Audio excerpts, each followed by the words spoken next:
la mission, d'abord, il faut savoir que le centre burundais pour la lecture et la mission culturelle, Sebulac, est né longtemps après l'aîné du CLAC.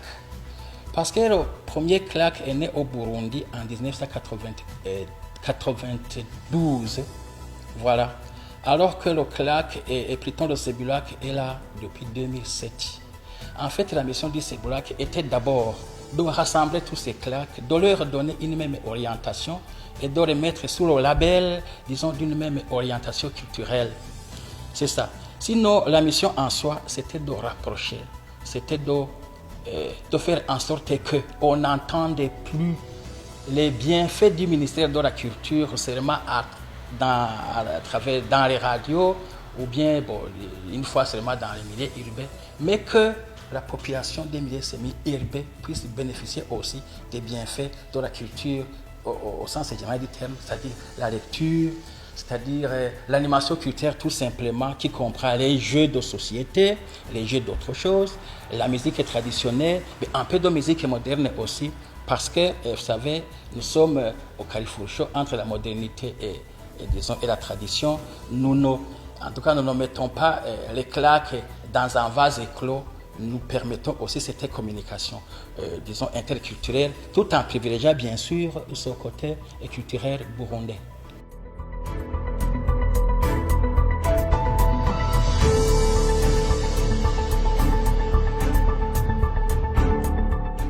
Nous sommes partis d'un CLAC. L'aîné des CLAC, c'était le CLAC de Kibumbu en province de Maroc, en actuelle commune Kayokwe. Nous sommes partis d'un CLAC. Maintenant, nous avons déjà 56 CLAC. Nous avons évolué et nous avons l'ambition de doter toutes les communes du pays d'un CLAC. Et je crois que nous y parviendrons parce que nous n'avons jamais reculé. Il y a eu bien sûr un petit trou en tout cas causé par les quelques moments troubles que le Burundi a connus. Quand on observe, quand on voit la courbe d'évolution des CLAC, on peut constater que, par exemple, pendant la guerre de 10 ans, entre 1993 et 2003, il y a eu peu de CLAC. Bon, il y a aussi la période un peu trouble de 2015 à 2018. Bon, il y a eu aussi un petit relâchement, d'ailleurs de la part même de l'Organisation internationale de la francophonie, qui est en fait l'initiatrice même des CLAC, que ce soit au Burundi, que ce soit aussi dans d'autres pays, parce que les CLAC ne sont pas qu'au Burundi. Les CLAC existent aussi dans des pays francophones, et même francophiles, il y a des CLAC.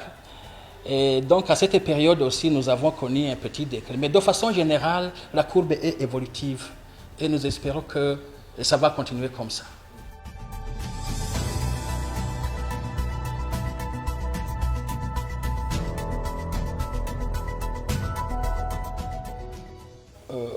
Les CLAC et les centres pour les jeunes appartiennent tous, disons, sont sous la tutelle du même ministère. Ça veut dire qu'il y a beaucoup plus d'éléments qui nous ressemblent que des éléments qui nous différencient. Mais cela étant, les CLAC ne sont pas tout à fait les centres pour les jeunes. Déjà, au niveau de la cible, les CLAC s'intéressent aux populations de tous les âges. C'est-à-dire depuis l'âge le plus bas auquel quelqu'un peut tourner les pages d'un livre, peut lire ou tout simplement s'intéresser aux images, jusqu'à l'âge, disons, l'âge le plus sage, l'âge le plus sage auquel quelqu'un puisse encore avoir de l'énergie pour tourner les pages d'un livre. Et puis, bon, il y a une autre différence, il y a aussi le côté culturel, le côté profondément culturel qui caractérise les CLAC. Vous savez, le CLAC, ça a deux dimensions. Il y a la dimension bibliothèque, donc lecture, mais il y a aussi cette dimension animation culturelle. Au niveau de l'animation culturelle, nous avons par exemple des éléments, des matériaux qui rappellent le passé, l'histoire du Burundi, mais aussi la culture en général. Ça, c'est un côté que nous approfondissons, que peut-être le centre pour les jeunes n'approfondit pas. Sinon, je peux dire qu'on a presque les mêmes objectifs, mais les différences ne manquent pas. Et ce sont des différences, en tout cas, qui nous aident à nous compléter par rapport à cette évocation d'animer les communautés, et surtout les communautés des milieux ruraux et semi-urbains.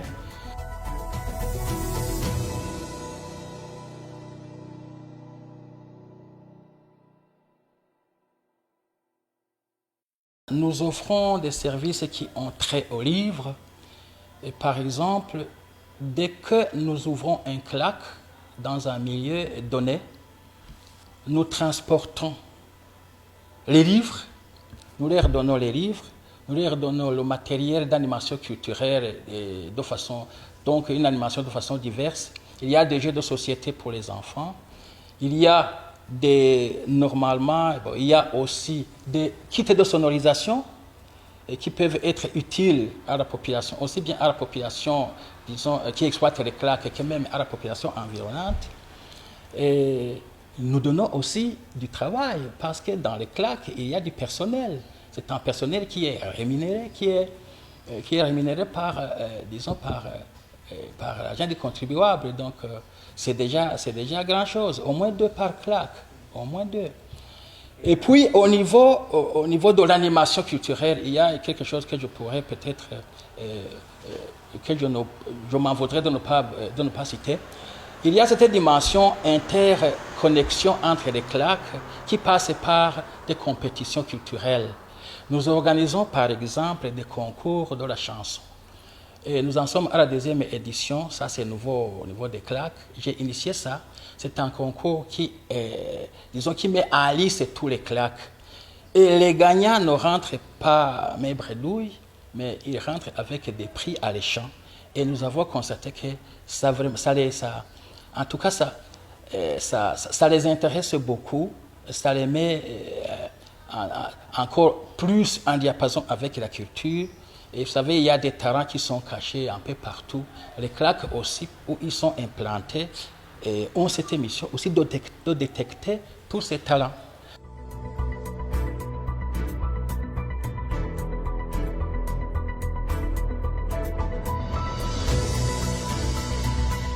Nous avons constaté que les communes dans lesquelles sont implantés des CLAC, disons, les établissements qui se trouvent dans les communes dotées de CLAC, les établissements scolaires, je veux dire, affichent les meilleurs résultats scolaires par rapport aux autres établissements.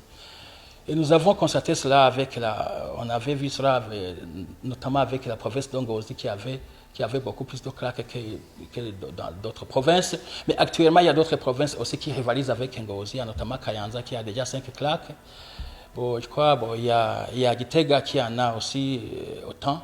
Mais de façon générale, nous avons constaté que les communes, disons les établissements scolaires qui se trouvent dans des communes dotées de CLAC affichent de meilleurs résultats. Soit, ça se comprend, c'est dû à la lecture, c'est dû à cet encadrement culturel au sens pluriel du terme. Il faut savoir que les CLAC font souvent mieux que les cours du soir et les professeurs de maison. Oui, ce sont des cadres d'encadrement, pas seulement de la jeunesse, mais aussi des personnes adultes, c'est-à-dire toute personne qui a envie d'aller s'épanouir au niveau de la lecture, au niveau de l'animation culturelle, est la bienvenue dans les CLAC. Mais déjà, du point de vue éducation au sens pluriel, du point de vue éducation, je pense que les CLAC peuvent épauler, disons, même l'éducation, l'enseignement.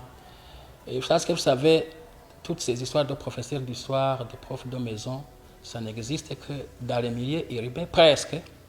Mais c'est déjà encore en plus, c'est déjà encore une plus-value que cette présence des CLAC dans les milieux urbains.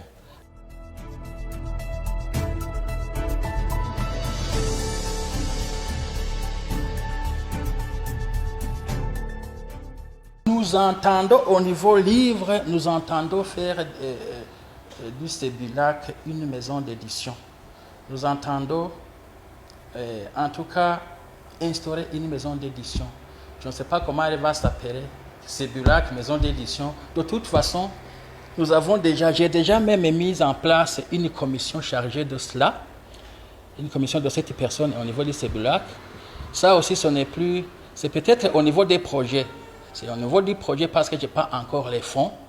mais pour mettre en place une maison d'édition. Ça ne demande pas que les fonds, ça demande autre chose aussi, ça demande le personnel, ça demande la formation. Mais tout cela, nous sommes en train de voir, il ne faut pas que nous continuions à acheter les livres à des prix exorbitants. Vous savez, le livre, ça coûte cher.